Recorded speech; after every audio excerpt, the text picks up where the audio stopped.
Good morning बच्चों। तो आज जब हम लोग बात कर रहे हैं वो क्लास 10th के सोशल के जो आया है आपका बोर्ड का एग्जामिनेशन का सिलेबस जो आया है उसकी डिस्कशन करेंगे, जो आपका दो हिस्सों में बटा हुआ है। तो टर्म फर्स्ट और टर्म टू में बटा हुआ है। तो देखते हैं टर्म फर्स्ट में क्या आने वाले हैं। तो पहला जो आ रहा है वो इंडियन कॉन्टेम्पोररी आ रहा है, जिसमें आपको जो है 10 मार्क्स के आ रहे हैं। फिर दूसरा कॉन्टेम्पोररी में आपका इंडिया आ रहा है, कॉन्टेम्पोररी 10 में वो भी 10 मार्क्स के आ रहा है। और डेमोक्रेटिक पॉलिटिक्स में भी आपके 10 मार्क्स के आ रहे हैं, और इकोनॉमिक्स में भी 10 मार्क्स के, जो 40 मार्क्स के पूरे हैं।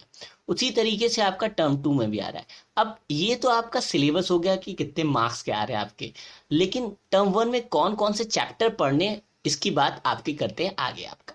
तो टर्म फर्स्ट में पहला जो चैप्टर है वो the rise of nationalism in Europe पढ़ने हैं आपका, ठीक है। ऑब्जेक्टिव टाइप्स के इसके पढ़ने, लर्निंग ऑब्जेक्टिव में जो आपको पढ़ने, enable the learner to identify, जो है आपका पढ़ना है कि क्या क्या हुआ था आपका, ये सारी चीज़ पर पढ़नी है आपकी। रिलेशनशिप जो है, difference between European nationalism and anti colonial nationalism के बारे में पढ़ना है। और आइडिया ऑफ नेशनलिज्म क्या था आपका, और कैसे फॉर्मेशन हुआ नेशनल स्टेट यूरोप का, ये सारी चीज़ें आपको पढ़नी है।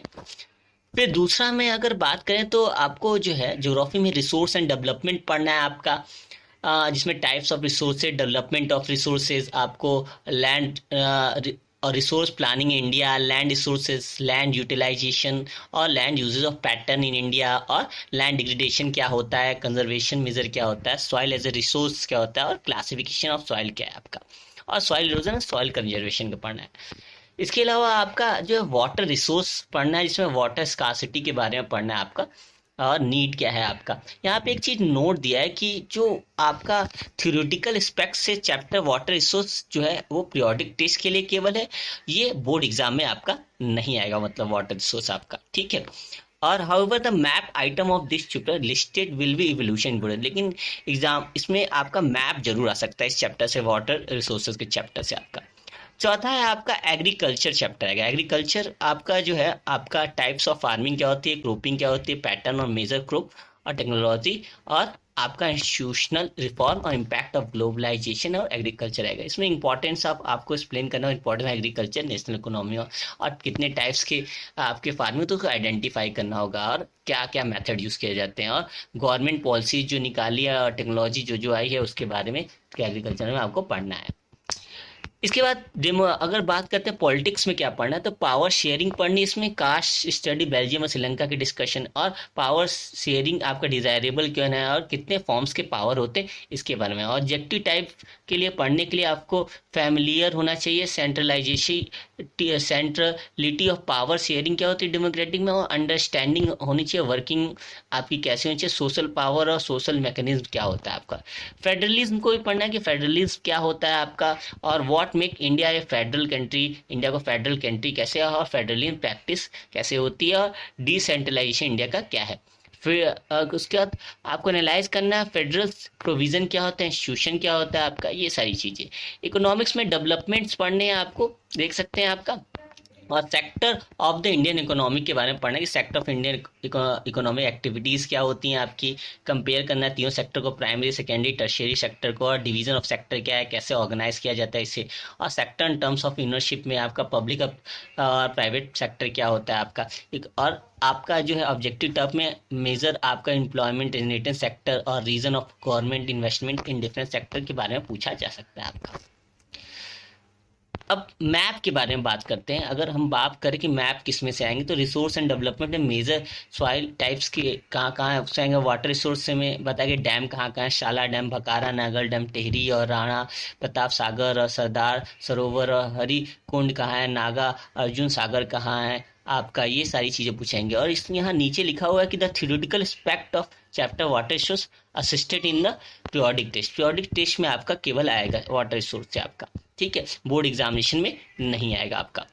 एग्रीकल्चर में अगर देखा जाए मैप वर्क करता है तो मेजर एरिया राइस और वीट के कौन कौन से एरिया जहां राइस और वीट की खेती होती है उसके बारे में आएगा, और लार्जेस्ट मेजर प्रोड्यूसर स्टेट जो शुगर कैन, टी, कॉफी और रबड़ और कॉटन के, इसके बारे में पूछने को आपको मतलब मैप में डिनोट करने को आ सकता है आपका।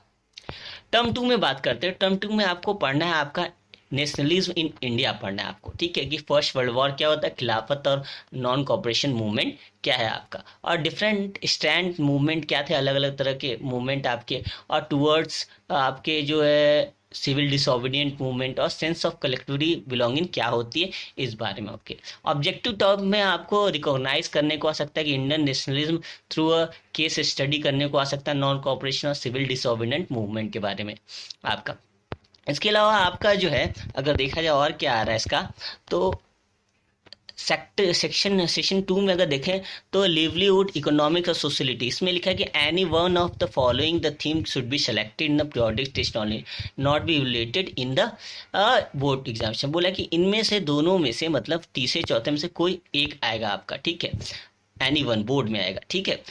Any one of them following the themes should be selected sustain periodic test, एक तो आपका पीरियोडिक टेस्ट में आएगा और जिसमें से आपको कोई एक पढ़ना है जो बोर्ड में काम आएगा। The making of global world पढ़िए या फिर आपका द एज ऑफ इंडस्ट्रियलाइजेशन पढ़िए आपका। इसकी बात करते हैं आपका मिनरल एनर्जी रिसोर्सेज आपको पढ़ना पड़ेगा आपका। और यहाँ पे लिखा है कि the theoretical aspect of chapter mineral energy resource to be assessed in periodic test, और पीरियोडिक टेस्ट में ही आपका मिनरल रिसोर्सेज आएगा, आपका बोर्ड एग्जामिनेशन में नहीं आएगा आपका। और बोले how the map item of chapter are given in the map list will be related, लेकिन मैप इससे रिलेटेड आ सकते हैं आपके, ठीक है। मैन्युफैक्चरिंग आपका इंडस्ट्रीज चैप्टर आ सकते हैं, इसमें ये टॉपिक पढ़ने आप देख सकते हैं जैसा। और सातवां दिया है आपका कि life line of Indian economy भी आपका आ सकता है आपका। और पॉलिटिक्स में अगर देखा जाए तो पॉलिटिकल पार्टीज आ सकती हैं आपकी, कौन कौन सी हैं, आउटकम्स और डेमोक्रेसी पढ़ना है आपको। और इकोनॉमिक्स में आपको पढ़ने हैं मनी एंड क्रेडिट्स, ठीक है, और ग्लोबलाइजेशन एंड इंडियन इकोनॉमी, ये सारी चीज़ें आपको पढ़नी है आपकी। तो देख सकते हैं यहाँ पे कि दिया है कि आपको मैप कौन कौन से करने हैं टर्म 2 में आपके। तो मैप में आपके इंडियन जो है नेशनलिज्म इंडिया जो है 1980 1930 लोकेटिंग करना है आपको, लेवलिंग करना, आइडेंटिफिकेशन करना कि कहाँ कहाँ आपका नेशनलिज्म का आपका मूवमेंट हुआ था।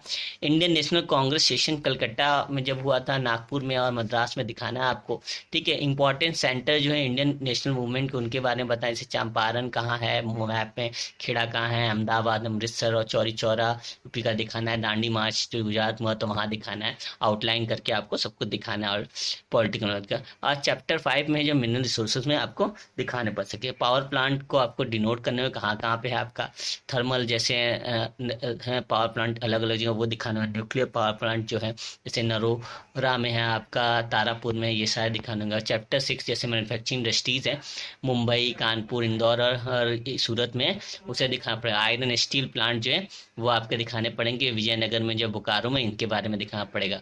और सॉवियत टेक्नोलॉजी पार्क है कहाँ, जैसे नोएडा, हैदराबाद में, ये सारे आपके मैप पर दिखाने पड़ेंगे टर्म 2 में आपके। और life line of India national economics में से आपको कंडाला मुंबई लोकेट करना होगा, जो यहाँ दिए हैं अलग अलग, Kochi, new Mangalori, international airport जैसे अमृतसर में, दिल्ली में, मुंबई में, चेन्नई या कोलकाता, ये आपको दिखाने पड़ सकते हैं आपको क्या मैप में आपका। अब इंटरनल मार्क्स में अगर देखा जाए, इंटरनल मार्क्स जो स्कूल से मिलेगा उसमें पीरियोडिक असेसमेंट जो 10 नंबर के होते हैं फर्स्ट टर्म में, और फिर से आपके जो होते हैं 10 नंबर के फर्स्ट टर्म में जो मिलेंगे आपको वो है। तो 10 नंबर के जो होंगे ये आपके मल्टीपल क्विज होंगे स्कूल में आपके, जो है इसमें 5-5 मार्क्स पेन पेपर टेस्ट होगा आपका, 5 नंबर जो है आपका क्विज या रोल प्ले या वाइवा लिया जाएगा तो उसका दिया जाएगा आपका, ठीक है। उसका पोर्टफोलियो 5 नंबर का, जिसमें क्लास वर्क या असाइनमेंट आपको दिए जाएंगे वो स्कूल के, वो आपको करने होंगे। सब्जेक्ट इनरिचमेंट एक्टिविटी में 5 नंबर का प्रोजेक्ट वर्क दिया जाएगा, जो टोटल 20 मार्क हो जाते हैं वो सोशल में मिलेंगे। इसका मतलब कि आपका पेपर 80 नंबर का आएगा, 20 मार्क्स जो इंटरनल वो स्कूल आपको प्रोवाइड करेगी, तो टोटल 100 मार्क्स का आपका सोशल का पेपर आएगा आपका।